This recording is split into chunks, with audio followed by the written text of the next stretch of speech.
Let us move on and discuss about two proportion test. This is a hypothesis test to compare two population proportions to determine whether they are statistically significantly different or not.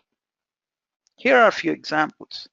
You have samples of camera lens from two different suppliers, and you wish to determine if the proportion of camera lens that fail is different depending on the suppliers.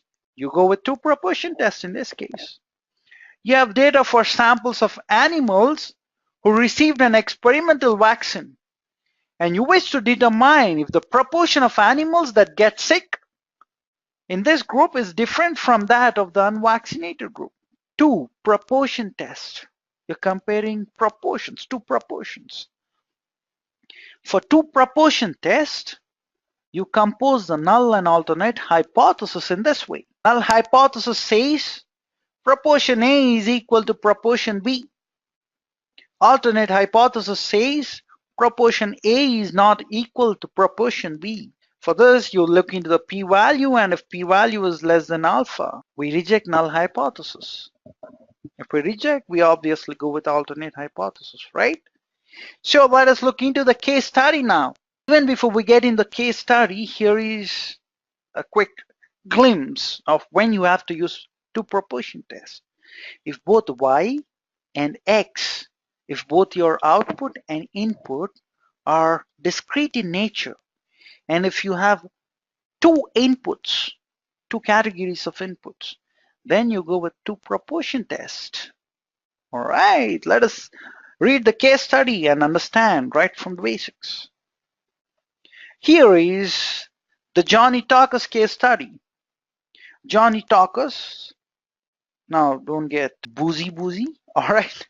Okay, Johnny Talkers Soft Drinks division has been planning to launch a new sales incentive program for their sales executives. The sales executives have earlier suggested that adults who are greater than 40 years won't buy Johnny Talkers soft drinks. Only children would do, right? But you as a sales manager, you do not want to take their word on the face of that.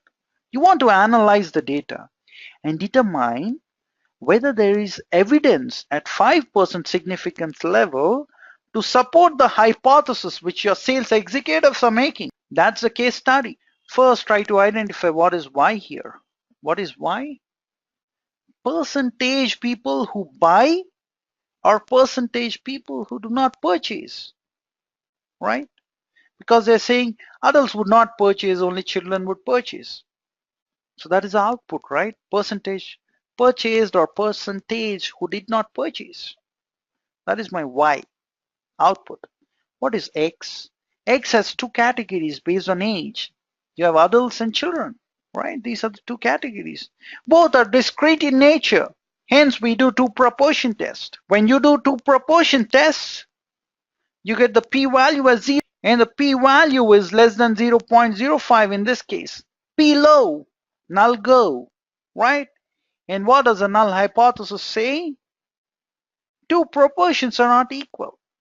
So it clearly says that the percentage of purchases made by adults is not equal to the proportion of purchases made by children. That is what you conclude. Let us do this on Minitab and show. Let me go to Minitab. We are looking into two proportion. Here it is, Johnny Tacos. Let me open that. Magic box is coming up. Here is the magic box, right? You have details. And here we go.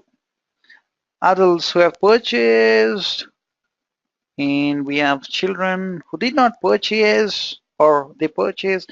This is the data which we have collected.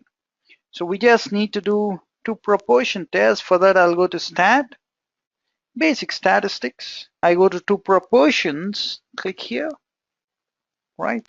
These are selected because I have done this exercise earlier, as I've told you guys, right? Otherwise, this is how it will look like. Each sample is in its own column. So you just click in that, select adults, double click on this children or Do a single click and click on select. Both does the same thing. Okay, simply click on OK. Here you get the result, and this result is available here.